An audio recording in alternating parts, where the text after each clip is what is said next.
it certainly appears that languaging the pointers when they're coming out of the natural state itself seem to have some impact. Yeah, I think my take on pointers is the simpler and more direct they are, without diverting from the essential message, the greater the chance that they can make that impact, particularly if we're interested and we've been looking into these things and we're deeply interested and curious about who we are and about what's being pointed to. Then a few well-placed pointers can really do the trick, can be quite helpful. And again, especially if they're not mixed in with all kinds of inessential secondary topics. And that's what I've always tried to do in sharing about this, in writing about this, in talking about this. And the reason why is that is what was done with me. That's what Sailor Bob did with me, and I think which was so valuable. So I figured I might as well return the favor by continuing that, to never stray too far from the basic essential message, which is what you're seeking, and what is being pointed to is in fact what you already are. So I always come back to that over and over again. And sometimes if there's somebody that's open to that, is interested in it, that may be enough to point out what needs to be seen. Yeah.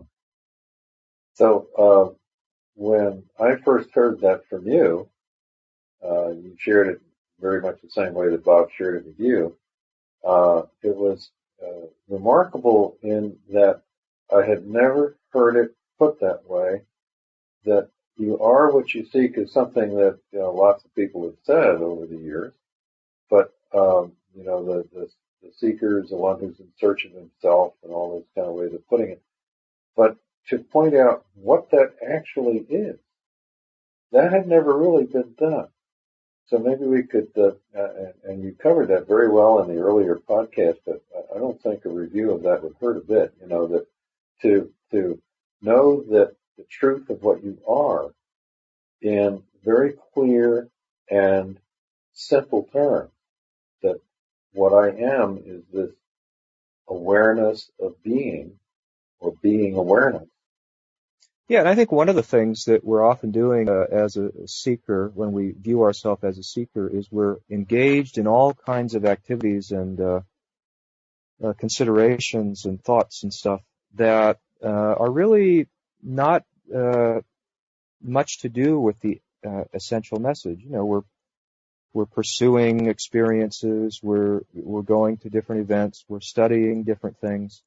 We're hoping something will happen, and we often don't know what that is. There's just a vague sense of, gee, I hope something happens to me so that I can, be in some state that I envision or imagine to be the freedom or to be whatever the understanding is. And we invest a lot of energy in those kinds of things that turn out to be not particularly meaningful in terms of the essence. And so there's two things going on with these pointers when we're first coming into this is we need to hear that those things that we think is what the essence of the spirituality is not what it's about. And that's going to free up a lot of our energy, a lot of our awareness, a lot of our consideration to then really hunker down on the core message of non-duality. And that's the universal message that the reality that the sages and traditions are speaking of is in fact what you actually are.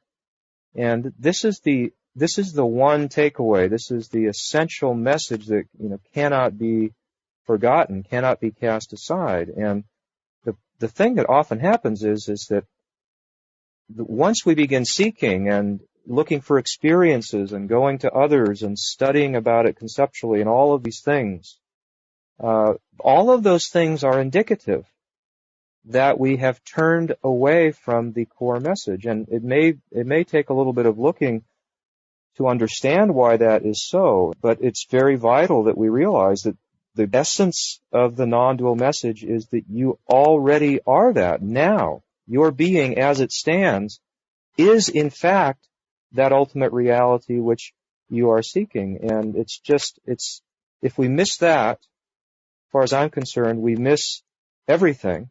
And the result of that will be that the seeking and the suffering and all of those things will go on because we'll be missing the essential message. We will not be understanding the truth of who we are. So that's why these pointers must always be going back, just staying very, very close to that and always hammering home that your being, your true nature as it is that.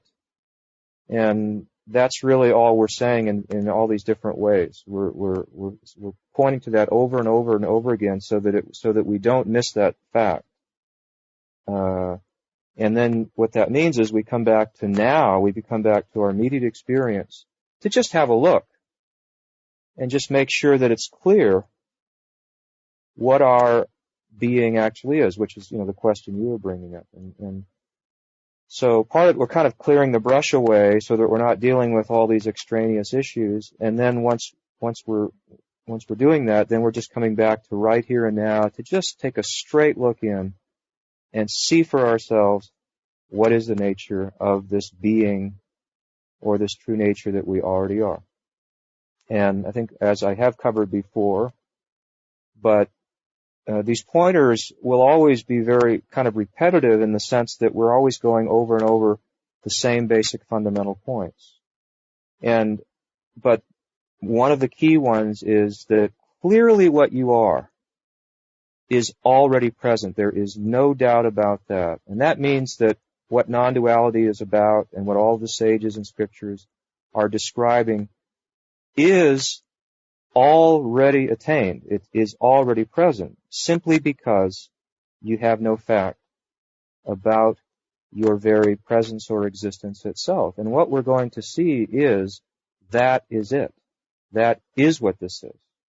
And it's been with us right from the beginning. It's always been with us. There has never been a break or a moment in which we have been outside of our own existence itself. So that's the good news. And that's why this becomes very, very simple if we can just hear and appreciate this message. It suddenly occurs to us that everything this is about is already present. And that's a wonderful revelation, just a marvelous insight. And that's what allows this recognition to strike home. And there is the good news is there is nobody that is missing this recognition. There is nobody that can say that they are not. And it means everybody comes within this, kind of domain of being,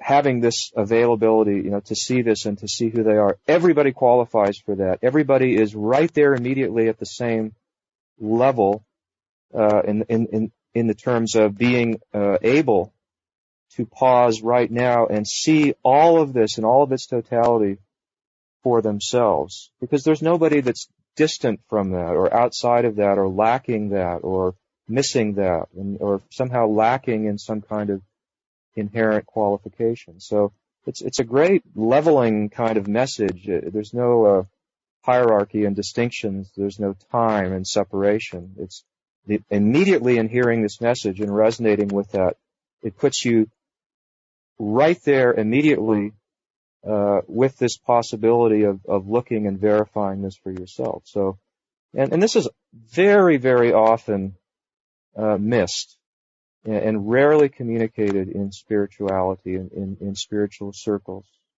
that this is not a process, it's not an attainment, other people do not have it. All of these things that we labor under, and even some of the modern ones that we hear, like people talk about a final understanding or a shift or an energetic shift or the penny dropping or getting enlightened. Even all that stuff's a bunch of concepts. That has nothing to do with this. It's a wonderful thing when you start to realize that there is no shift and there is no special moment and there is no final understanding, and all of these things are still conceptual, and they're still thoughts and ideas and notions that we've taken on board in the mind. And why is that so? It's because the being is already here. It's already attained. Nobody needs a shift or an awakening or a future time for this to be. It's like it's already there. Now, we may have overlooked that or not appreciated that, and that's what the pointers are for. It's, hey, hear this message, stop, take a look, and notice that what you're seeking is already here. So we start right with that point of essentially acknowledging this doubtless fact of my existence being present, and simply looking at that, noticing what is that? Because whatever it is and all of its qualities are actually already fully attained, and they always have been. And that's the beauty of this. And it really could not be any other way, because if this reality was somehow separate, or somehow distant, or somehow an attainment, then we would be separate from that. It would be an achievement, something that would occur, and it would be in time, and it would be conditioned, and it would be something that we would, even if we did attain it, it would be something that we would lose. And so this has to be this ultra simple, ultra non-dual nature of what's being pointed to is really the only solution. And that's what they've been telling us all along by saying, you are that, or your own mind is the Buddha, or however they might have said that. And the thing that you start to notice is the message has been universal, absolutely consistent, and virtually identical in every culture, every time period, every particular spiritual approach. When you take away the verbiage and the different cultural trappings and all that, you find virtually the identical pointer, which is good news, because if people have been looking at this from all these different perspectives and different time frames, and they've all discovered the same essential reality, that's a pretty good indication that this is a very solid and very clear truth. And so all we're doing is we're just looking to see and verify this in our experience, and that's what the pointers are encouraging us to do. Yeah, the undeniable experience is of the being. There's no escaping being. And so it's simply coming back to realize that's what we are. Yeah, and now that we know that's who we are, because that's the only constant,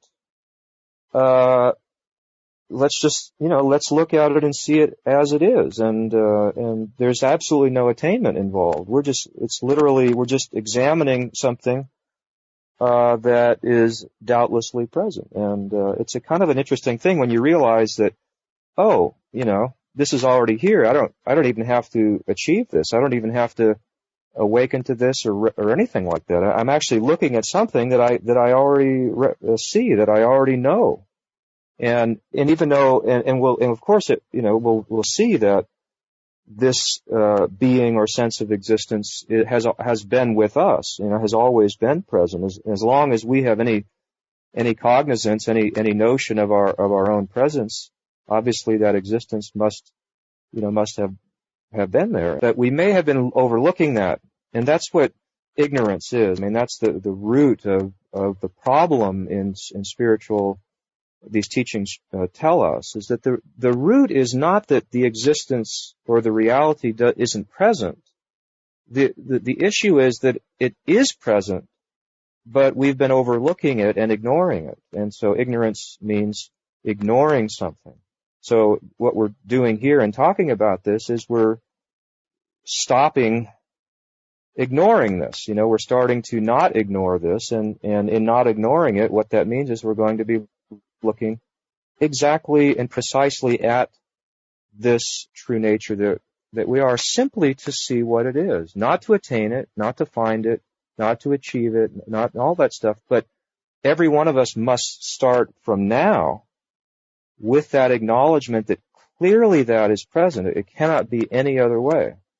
And so we're just simply going to say, oh, since this is what I am and this is what's being pointed to, I might as well have a good look. And that's what, when we talk about seeing who you are or looking or recognizing your true nature, that's all that really means. It means just stop and notice what is the nature of what you are. And it's incredibly simple. It's incredibly easy, even though we may have overlooked it and missed it in the sense of not noticing that. But the truth of it is that when you hear about this, and it's stated very, very clearly and directly with no duality in it, it's about the easiest thing that you can do, because it's the inescapable constant that you can never be outside of that. So it's like falling off a log, as they say that phrase. It's very, very easy. It's a quote that Ramana Maharshi said one time comes to mind. He says, this knowledge of the self is as easy as looking at a piece of fruit in the palm of your hand. Uh-huh. Or he said it's actually easier than that. So, because this, he says, if you're looking at something like that, you've got to have a hand and a piece of fruit and your eyes and all the perception and all that. He says, looking at your being, noticing that is actually easier than that, because you don't even need any of that stuff. You don't need any eyes or any hand or any thoughts or anything like that to know that you are. So he actually said in this poem, self-knowledge is the easiest thing there is. And that baffled me for many years until I met Sailor Bob, right? And so he had this pointed out from his teacher in person and directly, and he was able to convey that by that simple statement of, do you know that you are?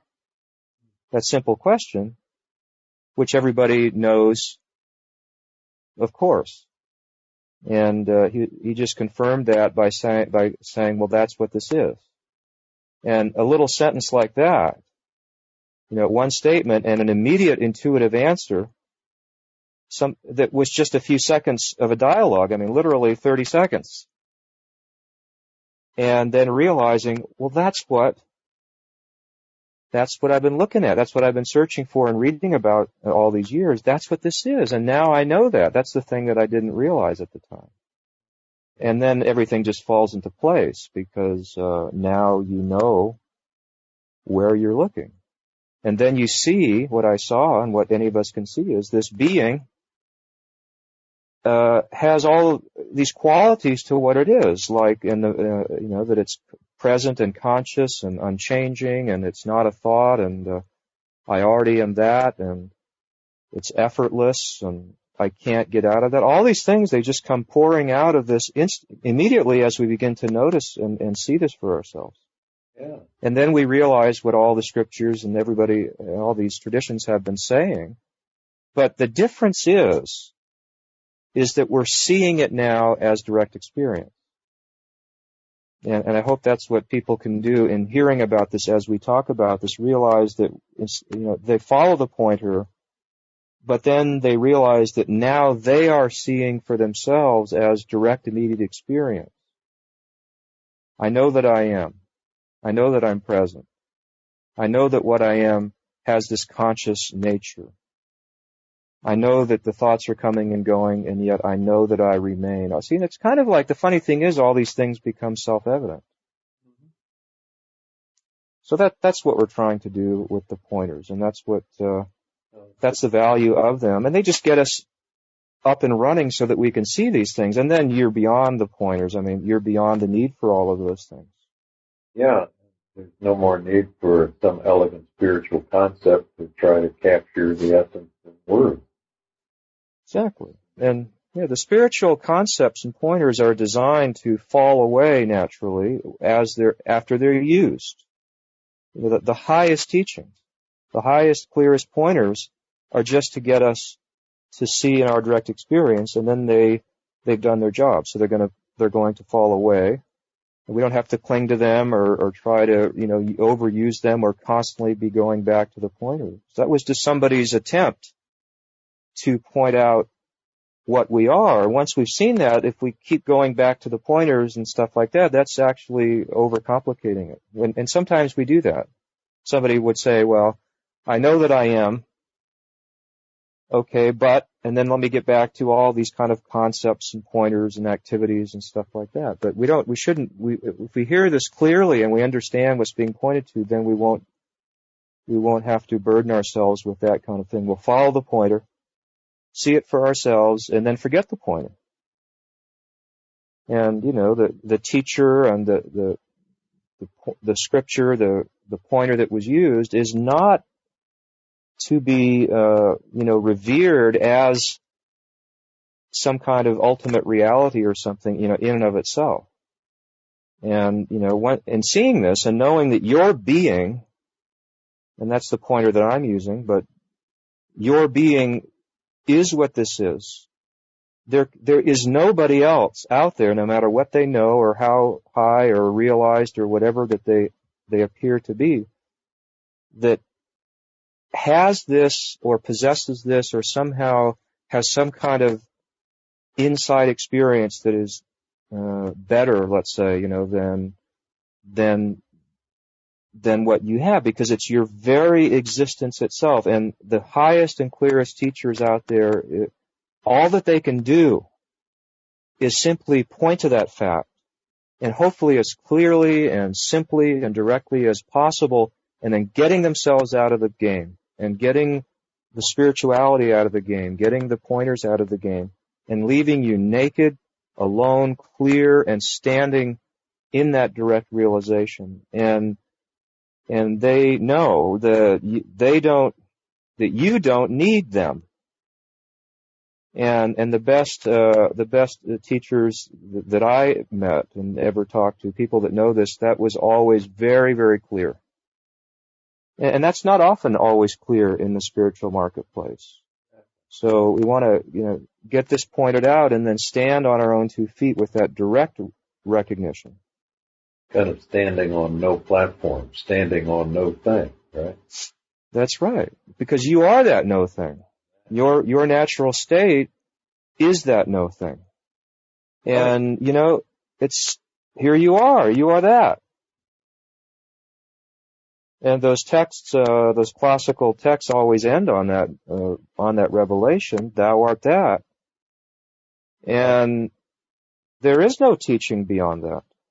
I remember that you and I talked once about someplace or other where the conversation was on the ancient phrase Sat Chit Ananda, being consciousness, peace, whatever, however you translate it, and that you had found somewhere where maybe it was Adi Shankar or Ramana or someone said, that isn't it either. Mm-hmm. Even Sat Chit Ananda is not it either. Exactly. It's not really an it that is something like a thing. Yeah, Sailor Bob says it very clearly, and it's very helpful, easy to grasp, and that is the idea is the word is not the thing. So that means the description and the word, the concept, whatever it might be, is only a pointer, is not actually what the thing is in and of itself. So our true nature, in its most essential reality, is not a word. And, we use these words like being and consciousness or the peace, all of these things, emptiness, no thing, changeless, eternal, whatever it might be, the natural state. And, those are just pointers to guide us to follow along and notice that which is here right now, which is even prior to the description. And we're going to see that, that the word consciousness or being or whatever it might be, that word is actually not what you are. And so that's when the pointers themselves kind of self-destruct and they fall away. And you realize all of those pointers were just somebody's attempt to try to point this out, to guide us toward recognizing our own presence, our own existence. But we're not to cling on to these pointers, like saying, what I am is Satchidananda, or what I am is emptiness, or what I am is no thing. Because that is, the second you conceive of that, it becomes a concept that's just an appearance in the mind.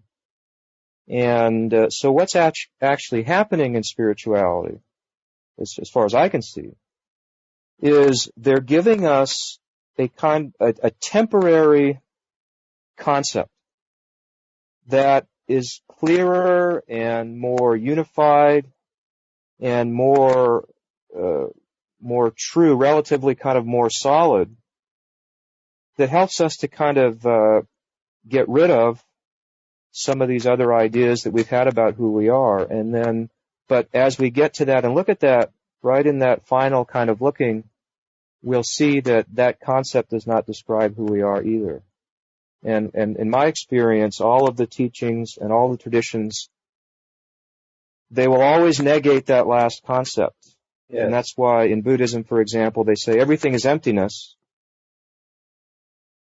And just about when you're ready to say, oh, the absolute reality is emptiness, then they tell us that the emptiness itself is empty, or just negating itself. And that's why if you look deeply into these other traditions like the Satchidananda, or the being or the consciousness itself, gets negated as well. Yeah, empty doesn't mean empty, like the opposite of full. Yeah, because empty is clearly one side of a conceptual duality. Emptiness, fullness, emptiness, form, being, non-being, conscious, unconscious. So clearly these are just dualistic concepts. And we don't want to be left clinging on to some new spiritual concept. And I feel that is largely what happens in spirituality is people end up with a new expanded concept of their identity, but they still are identifying as, some mega concept. And then, you say, well, what I am is emptiness. But that's actually not what you are. It's just a way of pointing. So what I would say is, come back, let that concept, let that core pointer guide you. But then in direct experience, pause even that concept. So say you're thinking, I am Satchidananda, that thought. Okay, just let that thought pause. And without grasping onto the concept, just get a taste of what is actually present here without the concept. And that's what they're talking about. That's how I would look at it.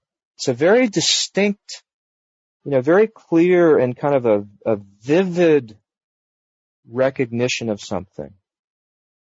And that's where you get that taste, you get that feel, you get that sense of who you are, of what your natural state is. And you're probably going to come out of that maybe trying to say something about it, but now you know that anything that you say is actually still a concept. But the difference is now you know it. Now you know it's a concept. Yeah. Beautiful. Yeah, I think it's an important point that the concept of a thing is not the thing conceived, that the word is not the actual, however you want to say it. Because what I've noticed about the way, I spent 30 years of seeking and searching in all the various traditions where this was not clearly pointed out, and that what I noticed is there was never any discrimination or any distinction made between the concept of the thing and the actual experience of the thing. So the experience of emptiness and the concept emptiness are in completely different worlds. Mm-hmm. But we don't notice that. And so this starting out from the clarity of this natural being, and looking directly from that into it, kind of looking direct, is the way of it. I'm not a concept. I'm no concept. Exactly. Yeah, exactly. That's what I was going to point out also there, is that this, if you ask anybody, are you a concept? They know immediately, intuitively, they know, of course, I'm not just some word or idea. And just really appreciate that, because, what is it that you are, when you say, and for certain that you are not a concept, there is something clearly recognized there that is beyond any doubt. And I would say, just say to really get into that, really feel that out and explore and appreciate that which you are recognizing when you say, I know that I'm not a concept, that which you recognize there and know for certain, that's what this is, nothing more. It's nothing other than that. And everybody will recognize that immediately when it is pointed out. That's the beauty of this. Ask anybody that at whatever level of understanding or experience they may have, ask them that simple question. Do they know that they are? And it's interesting how clear and solid and certain that is for everyone. So then that's the clue right there. That's the immediacy. The immediacy of this is then just to simply ponder or reflect on, what is it that I'm recognizing? Because what I am recognizing is what is being pointed to. And, how far are you away from that right now? Do you need to go somewhere?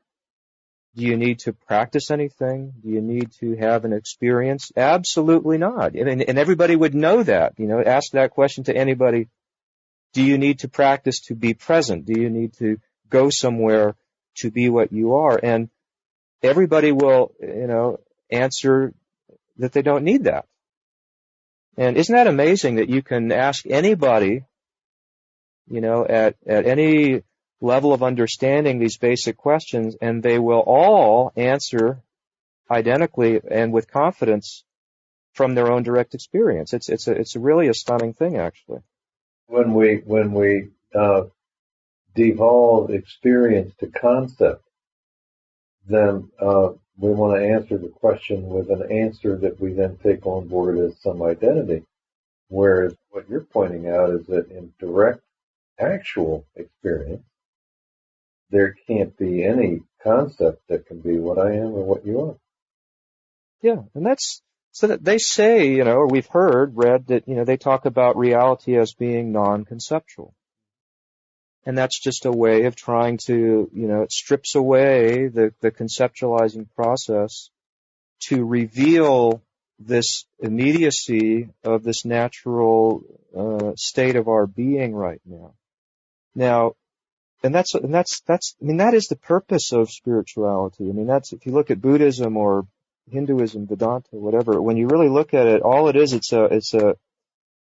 a pulling away of every concept to show you what you are. It's like, it's like taking off all the clothes and all of the ornaments and all of the costumes, and then taking that mirror and just putting it in front of you so you can see, what you are without the concept. And also the beauty of this is we don't have to get rid of the concepts or get rid of the mind or anything like that. It's just that there was a little bit of confusion in mixing up our essential identity as a concept. So we're looking at that and clarifying that.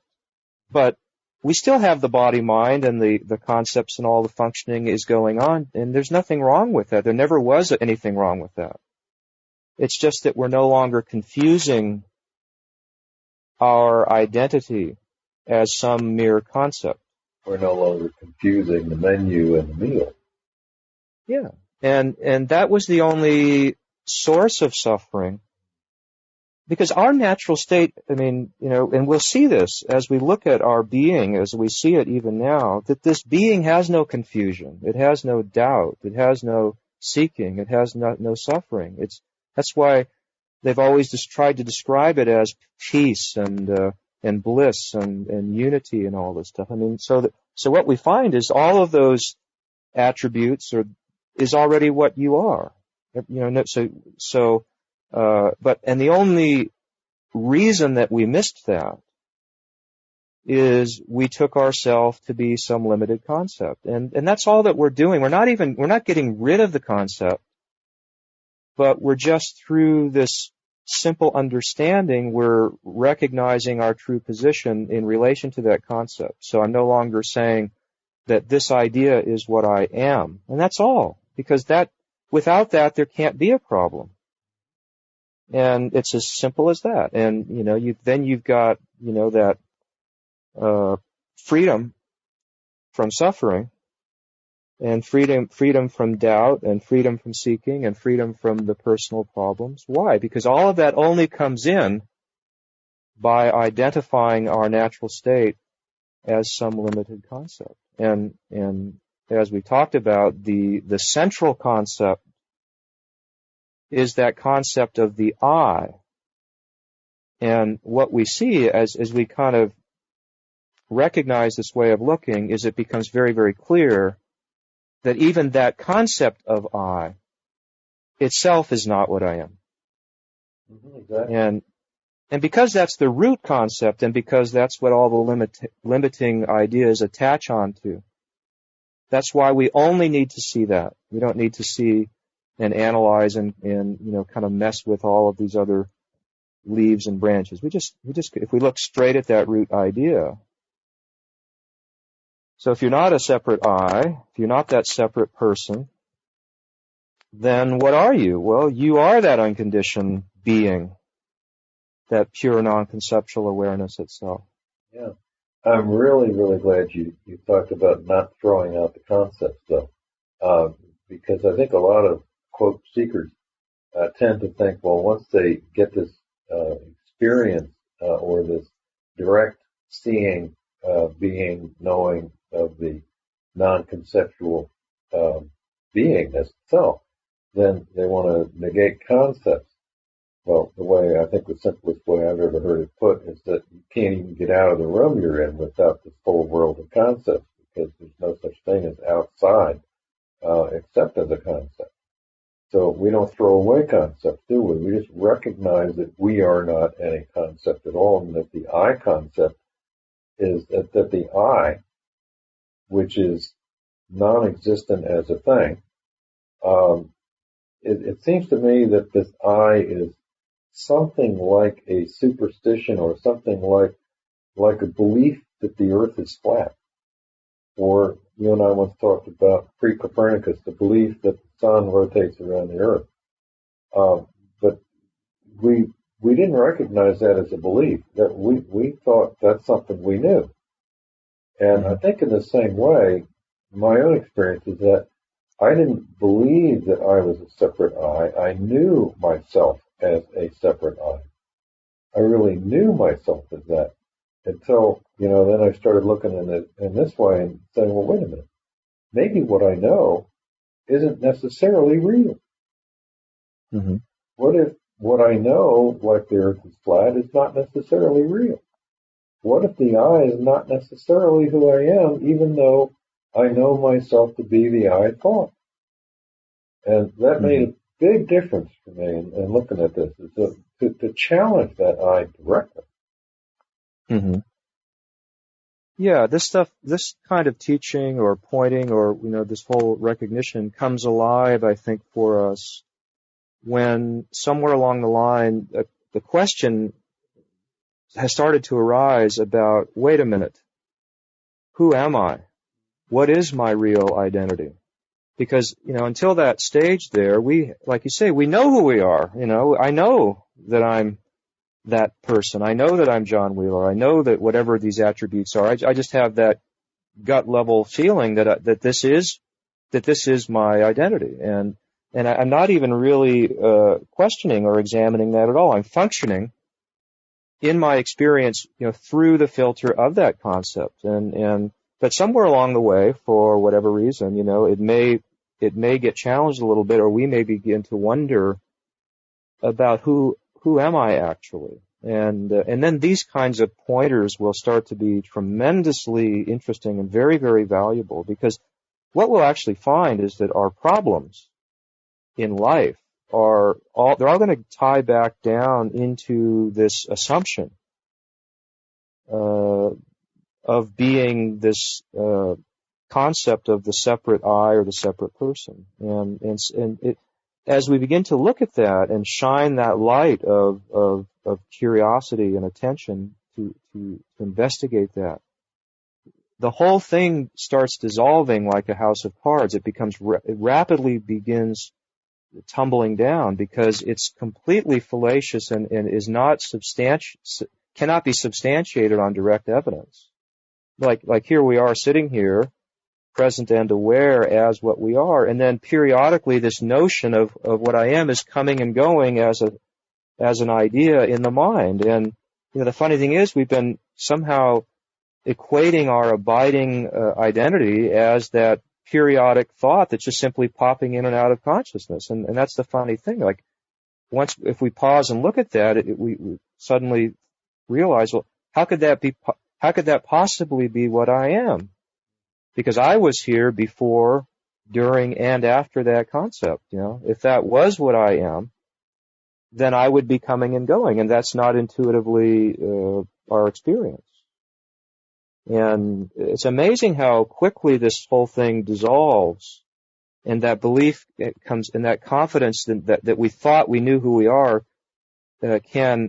it just rapidly dissolves the moment that we're interested to look at that. And even though we may have, it's funny because we may have, in the appearance of things, gone on for decades and decades, absolutely convinced that I know who I am, and yet a few moments of direct looking completely unwinds the whole identity, and never to return, really, because once I see something as not true, it's very hard to go back to somehow having an unquestioned belief in that. Yeah, once the grifter is convicted of being a con man, you don't believe him or her anymore. Yeah, and what people, must appreciate this, and I certainly did not up until a certain stage of looking at this, is that all the seeking, all suffering, all the questions, all the problems, everything like that in life that can be any kind of limitation, it's all riding upon the identity as that I thought. Because it's that I thought that has all of those problems. That the natural being that you are has none of those problems. And it's a stunning, like it's a life altering, absolutely kind of earth shaking insight, because it's the way that freedom or the liberation, so to speak, of stepping beyond that limitation. It's the way that this is actually possible, because you realize it's all hinging upon a kind of a series of assumptions, and that linchpin, that core one of taking myself to be that separate identity, that's the root of it, and that's, that I thought is the owner of problems, because, the being here is not seeking anything. It doesn't have any problems. It's not separate from anything. It's not questioning anything. It has no limitation. It's absolutely full, absolutely unconditioned. And it's a stunning thing, and I really encourage people to really stop and think about this and notice this, that it's the I thought that is having all the problems, not you. And so that's why if I only have those problems to the extent that I believe or identify as that thought, and, without that belief, just that questioning that right there frees me from owning all of these issues. And even things like death and the afterlife and reincarnation and whatever people come up with, even all that stuff is only for the I thought. These issues do not trouble the natural state. I mean, your being isn't sitting around saying, well, what happens to me, in the next life? That's a concept arising in the mind in relation to the I thought. And so you even step out of all those metaphysical issues. It would be no different than asking, well, what happens to me in the next minute? Yeah, Where's this me for whom there's a future? exactly. And, if you look straight at the being, like we're, encouraging to do here, and we'll realize, well, that being, there's no change in that, from now, between now and the next minute. So who is that one who is concerned about the next minute? That's the image of what I am, or what of that sense of I, that image, that conceptual image in the mind. And so the idea really is, well, what's going to happen to that in the next minute? And then when you realize, well, that's just an empty image that's constantly coming and going with no substance anyhow, who cares? It doesn't matter what, it's just popping in and out of consciousness anyway, as it's always done.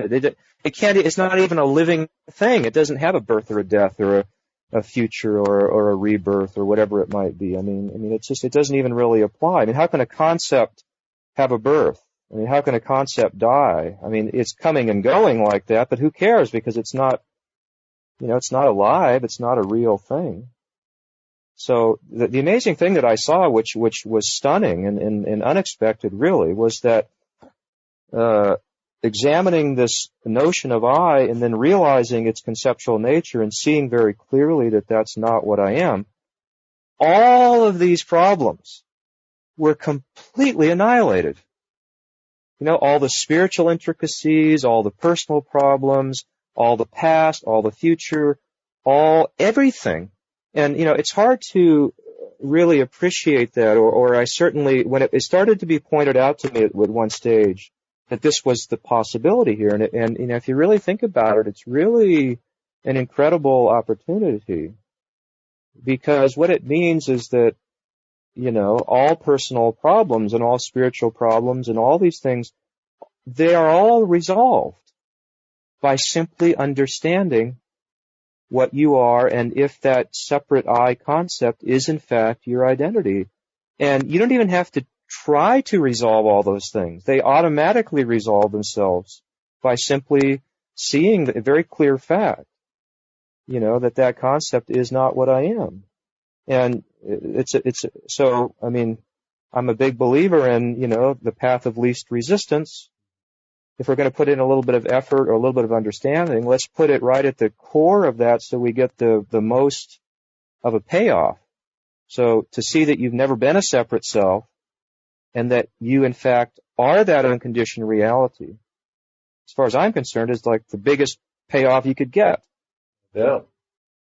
So why not, let's go ahead and put a little bit of investigation on that. And it's not difficult at all. It's actually quite simple.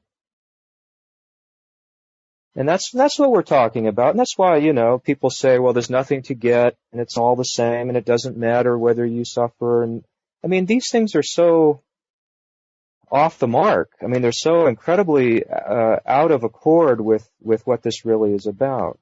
Yeah. Because, why would Buddha speak for 45 years? Why would Nisargadatta talk? Why would Sailor Bob talk? Why would all these people share this message if there was no value to it, if there was no meaning to this? Right. So there's an incredible meaning, there's an incredible experience that is available with this stuff. And it's direct, and the beauty in what you share is the simplicity of it. That keeping it really, really basic and simple, without adding all sorts of dogma, without adding all sorts of conceptual verbiage that, trying to describe, et cetera, but just to stay with these basic points. It's so obvious when it's pointed out in this direct fashion. Yeah, that was my experience too. The funny thing is, these points,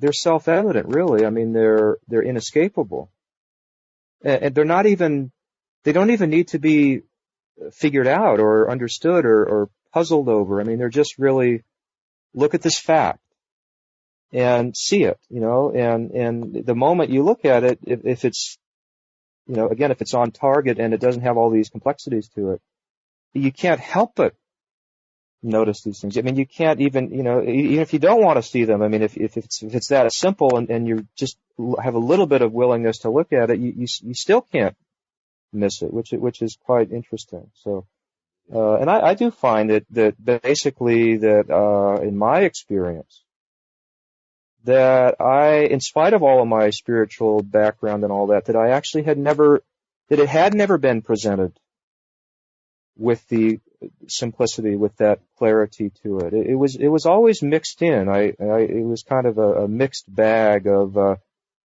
a couple of good pointers and then a lot of other crap that I found in the end was completely useless. And so why not stick with the basics, stick with what's simple and clear, which cannot be really doubted and is very self-evident. And I think that's what we want to do in terms of if we're sharing this with our friends, if we're talking about this, if we're writing about it, if we're trying to, pass along whatever understanding that we've seen with this stuff, is that we, to always strive to keep it direct and simple. And you notice I've never talked in any of this about a future time. I've never talked about an awakening or an enlightenment. I've never talked about a process. I've never talked about levels. I've never talked about teachers who have it, and all of these things, which are just they're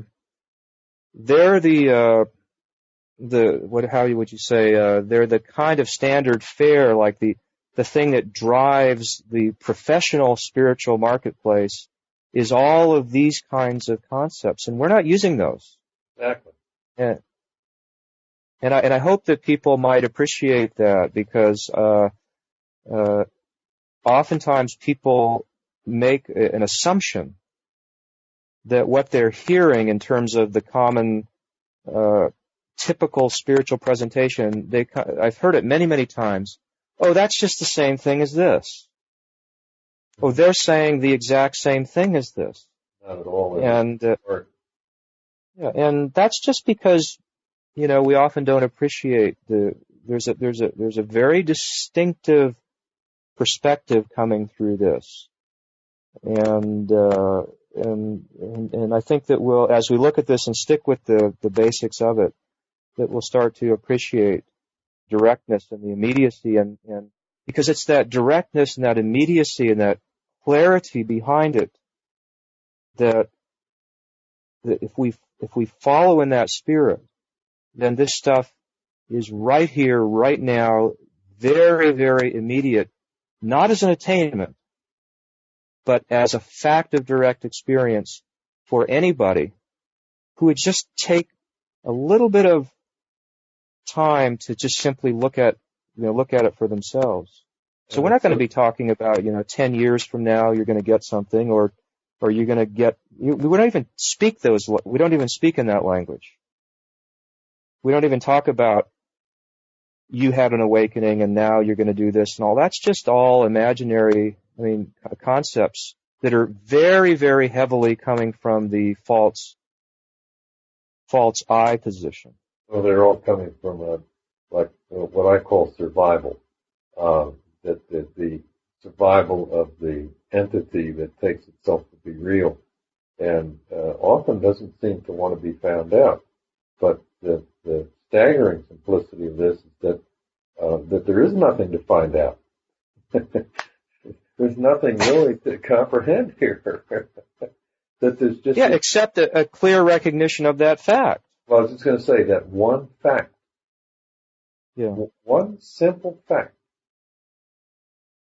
Yeah, and the fact is, like I said, I've tried to distill it down, and it's that, there is this reality, and you are that. And we don't want to move away from that. Exactly. Not you will be that, or other people have it, or do this, and then all these conditions. No conditions. This reality is what you are. And we're going to just hold to that I call it, holding the line and just not deviating from that. And the mind at first, when we first hear this, it may want to jump to the concept. Yeah, but what about this? But so-and-so says there are levels and something has to happen. So the mind, what it's doing is it will be moving away from the central point a little bit. That's the habit of it. So we're going to say, no, let's come back and look at the basic reality. So somebody says, well, yeah, but this takes time.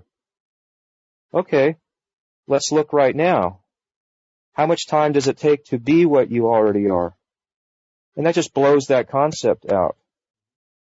Oh, okay. And yeah, but isn't there a final experience that happens to me and something like that? Okay. So this being that you are now, is it an experience that happens? Okay, well, no. Okay, so that blows that one out of the water. Somebody says, I need to awaken. And they say, okay, well, let's look at our being right now. Are you awake? Are you aware right now? Yes or no? Oh, my being is awake. I am that awareness. Okay, so that blows that concept out of the water. And that's how you can look and, dismantle any of these, when the mind wants to jump out to a concept. Just, okay, let's take a look and see if that concept is true in the light of our experience. And what you always find is every concept is false. And you've never contradicted thou art that, if you want to say it that way. Sure. And you do that a little bit, and, you kind of start to realize, it dawns on you, wait a minute, all these concepts are false, and I already am that. And then even that, that's kind of, it settles down with that. And then even that concept that I am that, you don't even need that to be what you are. So that one falls away. That's like what we were talking about. Even that last kind of spiritual concept that guides us to see the truth of what we are. You realize with or without that concept, I still am what I am. And that's the point that, you don't need any spirituality, any point or any concept. You need nothing. Because there is no concept that can enhance your natural state. And that's the end of the game. That's the end of the whole thing, And that's now. Checkmate. Checkmate. And we're not talking about, yeah, but what do I do 10 years from now and how do I live this? All that's all been annihilated. That's just all, everyone listening, I think now, if they followed along, will, even spot that even right now, is that all of those concepts are only for the self-center. They can't possibly be for your natural being. So we're not even going to be interested in those concepts. We're not going to be, yeah, but how do I live the teaching? Well, that just doesn't make any sense. Yeah, who and why? And you're the reality. So who cares? Oh, that's just one of those learned concepts about the separate self. And so, none of those things even stick or apply to you, or they have no relevance to what we're talking about. And say, well, yeah, but don't I need to get enlightened? Yeah, but isn't that just a thought? And aren't you here? Isn't your natural being, shining here in all of its immediacy, even with or without that learned concept? Yeah, even the notion that there's a body here, that can't be without thought. That's true. There's a body without a thought. And am I a thought? No. Then am I the body? No. Well, what am I then? Just this present. Just this non-conceptual, doubtless presence of awareness that can't be negated. And, everything really is a concept. Everything that we perceive, the moment we label it as a chair or a body or a object, whatever it might be, we're already conceptualizing. So what is all this? What is everything without the concept? Because clearly all these things that we're perceiving, they're not the concept. The word chair is not the chair. So without the concepts and labels, what is it that's present? Not only for myself, which is already a concept, but for these seemingly other things, which is already another concept. But what is it that is present here prior to the conceptualizing, and there's not even a separation yet? Because the moment that I say myself and others, I'm already labeling. And so when we take off all the labels, there's not even any duality here. There's not even any objective experience. There's not even a subject. There's not any separation. So no subject, no object. Yeah, and it's not anything, and there's no thing, and all that is here is what we've been talking about all along, which is that no thing, doubtless, non-conceptual reality or of being or awareness, whatever we're talking about. That's all that's here right now. There's nothing other than this. There's nothing to even speak of except that. So, that's the... Not even any out there. Yeah, because there's nothing out there unless you have the concept out there. Yeah. And there's nobody here. There's nothing over here without the concept that there's somebody over here. So there's a very nice quote that Sailor Bob used and liked a lot, and I'm sure because it's very, very clearly expressing this, is that, and I think that we can see this now, but where it says, all there is this self-shining, ever-fresh, non-conceptual presence awareness. Just this and nothing else. There has never been anything other than this. And that's how they said it in Buddhism. But that's how they, in the Advaita Vedanta, they say this reality is one without a second. Meaning there's not even a second to even speak of. It's just this. And so it folds back into the same understanding of all there is this one non-dual, undivided, doubtless reality shining beyond any doubt. And call it whatever you will, being, this luminous, non-dual consciousness, this unconditioned, timeless, whatever, we're just using all these words, but that's what you are. That's all that there is, and that's all that has ever been. Everything else has never come into actual existence. And knowing that the concept is not what's being pointed to by the concept, I think is crucial here. Yeah, exactly. So, all we're doing is we're just kind of stripping away all the conceptualizing to see what's present, to see what's real, to see what is actually here. And that's what we try to do over and over and over again in different ways, coming at this in kind of different perspectives.